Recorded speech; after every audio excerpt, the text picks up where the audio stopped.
it's really a very large area. It's hard to just specifically focus on one specific little neighborhood. Hold on, give me 1 second. There you go. Okay, sorry about that. So let's look into what I'm talking about. So we're looking specifically in Buckeye. There's a large variety of different things going on here. Up here, I mean, Buckeye, if you look at the entire city, it's really large and it covers a lot of area without houses. So in this specific video, we're going to specifically just focus on what is like southeast Buckeye, including Verado. We're not going to add Tartesso. We're not going to add up here as a festival, Sun City Festival. Okay. Only going to focus on this specific area. And I will even dare say that I would say Verado is its own beast on its own. But technically, if you're buying in this part of Buckeye, you're close to Verado. So we're going to kind of include it there. Okay. So let's focus in on just these houses here. Let's get a good idea of what the active to under contract to pending numbers to close numbers are. So just to get a good vibe. Now, here's off the bat what I'm thinking. I know there's been a tremendous amount of growth, lots of new builds. Has demand been keeping up, or are they ruining the market? Let's find out. There's currently about 503 active houses. So we're going to type that here. I like to just type it here to keep track of it. Let's look at what's under contract and pending. 287. Okay. Not looking too good already. And closed over the last, say, 31 days, 192. So it looks like I'm already detecting some saturation for sure. Plenty of listings, not too many sales going on. Why is that? Well, let's dig deeper here, see what's going on. Why is there so many houses for sale right now? If we look, let me just kind of rank it by days on market just to kind of get a good idea. Where's the majority of these listings at? Okay, there's a good chunk that have been listed in the last 10 days. About 90 of them have been listed in the last 10 days. Let's see, 10 to 20 days, 90 to 160. So it's like 70 of them have been listed in 10 to 20 days. 20 to 30. Yeah, it's getting there. So definitely, let's just say 31 and on. So 211, so about 300 of them, give or take, are currently been on the market for more than 30 days. How many of these are new builds? Well, we can actually figure that out. I can just go here, do year built 2024 and up, and we see 168 of them are new builds that have not sold. So if we were to remove these, just put not, it would be a lot more safer numbers, 335 to 287 to 192. But I want to see if the under contract number changes with the new builds. Yeah, it actually does a lot too. Removing the new builds from the under contract and from the close in the last 31 days, not too much actually. That's interesting. So 156 of them are not new builds. So only 30-ish houses are new builds that are currently sold in the last 30 days. Now, a lot of times these new builds don't report the numbers on the MLS. So I'm curious to see if that's the case here. Let me look at that pending numbers again.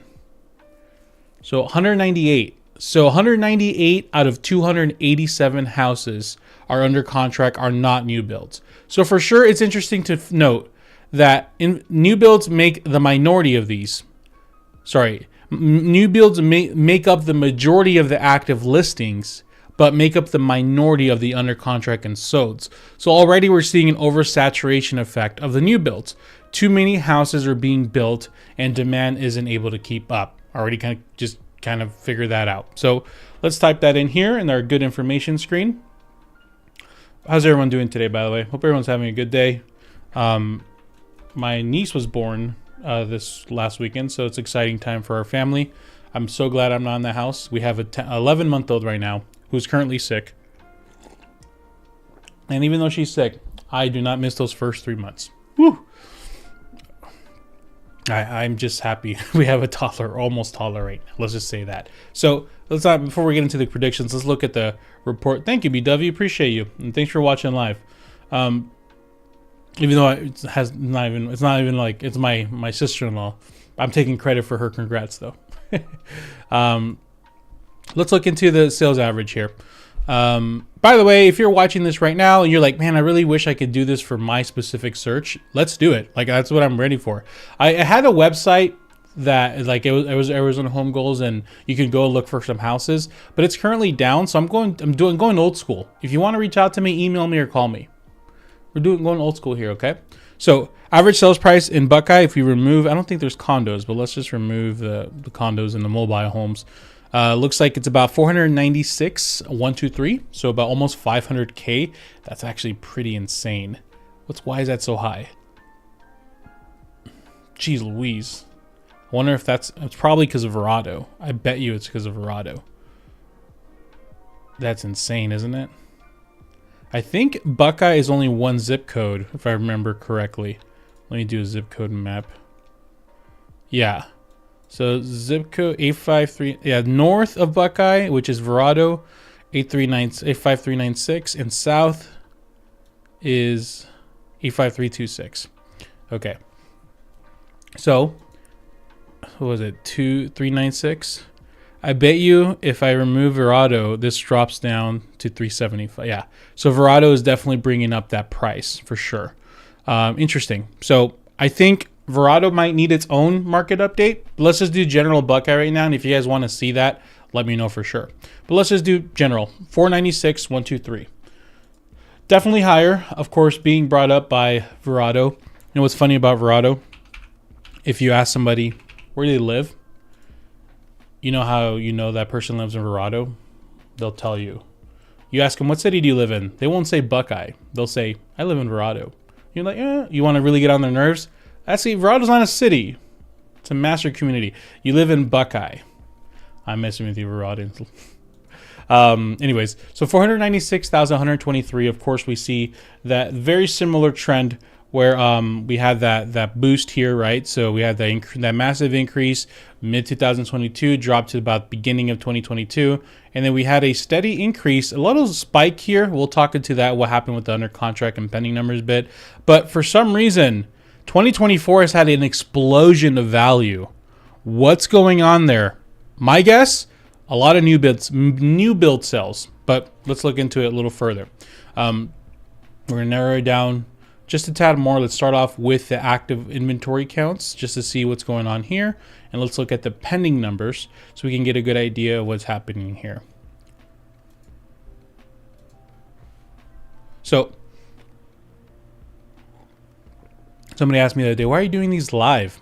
I think that's like live is the best way. Not only is it fun, but it's the best way to know if someone's full of poop or not. You know what I mean? So I hope you guys are enjoying the live format. I think this channel is getting a little more viewership because of it, so I'm hoping you do. So what created this massive boost of value? Low inventory, low 20, I always like to do this so I can get a good benchmark of that specific city. So in specific Buckeye, 100 to 102 to about, what is that, 185. That's what created massive value. For pending numbers, surprisingly, you guys already see it, right? Very similar here. But low sales for Buckeye is between 281 to like 339, I guess. Okay. So 2022, we see that massive boost of inventory because the interest rates went up, and looks like a drop of demand as well, just like every other city, but not that sharp of a demand drop. A lot of other cities just really dropped. 7.44 30-year. This summer inventory will swell with the heat. Yeah, interest rates are... You know what's just funny? Because everybody was talking about how the rates were going to drop this year. I even got a lender who was like, how are you telling people to buy down the rate right now? That's crazy. They're just going to be able to refinance when the election year. Like, okay, there's no way to predict that. And look what happened. Anyways, so then 2023, we had an active inventory drop to normal levels. I guess that's not really normal-ish levels, and then increase towards the end of the year. Our pending numbers increased highly, which is why prices didn't really drop. Mike C, can I do a video on Casa Grande? I sure can. That'll be my next one for sure. And of course, let's look at 2024 numbers. So it looks like active inventory number is increasing. Now, the interesting part is we're nowhere near those low numbers. We're nowhere near those numbers that were creating value. We're closer to the numbers that were decreasing value in Buckeye. So 844 was, no, let's say 860, 872 was the absolute top. 679 is where we're at currently at. And it looks like we're on our way up. So that's concerning. If we look at our pending numbers, everything's so close to each other here. It's kind of hard. That's what's interesting about Buckeye, I just noticed. Everything's so close to each other. It's kind of like really just narrowly staying together there. So interesting. But pending numbers are technically the same level as they were in 2022, but the big increase happened. They were around 305, under 300. So under contract numbers look fairly healthy. They're about the same, almost equal to what they were 2021, 2022, but it looks like under contract is never really the issue in Buckeye. The issue, what really determines, as you can see the wide space between here, is the inventory numbers. What is going on here? What's going on here is we're close to that beginning of 2023 where prices were low, and we're getting closer to that. We're actually like almost past the midpoint of when prices really went up. So about halfway through the year, mid 2022, is when that price drop started happening. Okay, so the price drop started happening right here. So the price drops don't happen at the top. Price drops happen at the midpoint. Okay, so Buckeye is getting to that point, or that midpoint, I should say, where the prices are going to be dropping. And what's the reason? I think for those that were here earlier, we can safely say it's the overstimulation, that inventory that the new builds are creating. For those that are joining us now, I kind of just reiterate, they make up the majority of the current inventory, but the minority of the sales. That's a huge issue. There's too many new builds being built. We need to slow down the production of new builds. We need to take a step back and let the market slowly recover. All these artificial boosts are not helping, and we're setting up for a massive drop. I'm not going to safely say there's a massive drop yet because who knows what might happen, but it's concerning nevertheless. So my prediction as of April, mid-April point, today's tax day, so hope everyone did their taxes. Prediction.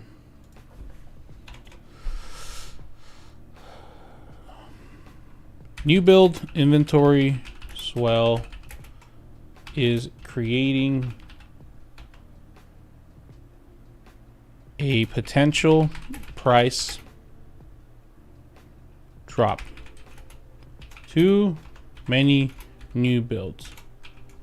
However, with rates going up again this month, our new build's going to get a return because they were able to sell a lot of houses when rates were at above 7 because they offered those sweet rate buy downs. When the rates are going down to the low 6s or mid 6s, people are like, whatever, new builds, we're done with you. But with rates going up now above 7, it's curious to see what will happen. So there's really two options here.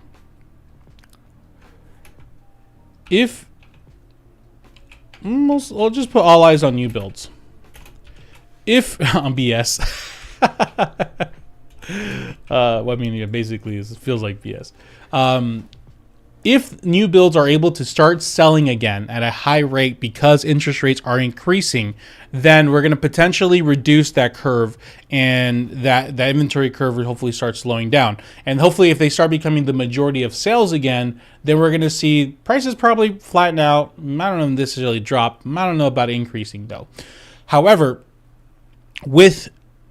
if they continue to really not sell at the current rate that they have been, which they've been really underperforming, then we definitely expect a price reduction of sorts. So if you've been looking to buy in Buckeye, whatever the situation is, like I tell people all the time, you're buying when you're ready. You're not buying when the market's right. So right now, if you were my client looking in the Buckeye area, I would be aggressive with my offers. I wouldn't just settle for list price or above, especially if it's above list price. If there's a really super nice house that has your eye, I want to pay above list price for it. Let's go find something else. It's a market to underbid, to get heavy closing costs, and to you as a buyer right now, you're the one going to risk it by buying in this market. So it should be in your favor. So if you're looking to have someone on your side, My email and my phone number are below. You can reach out to me anytime. I'm here to help. And of course, let me know in the comments what you want my next city to be. But if you're in Buckeye, it's going to be interesting to see. And I'm definitely going to make this one of my first cities next, May. Because I am curious to see what happens with all the new build cells. So thank you guys for watching. This is Arizona JAvy. Thank you for your time.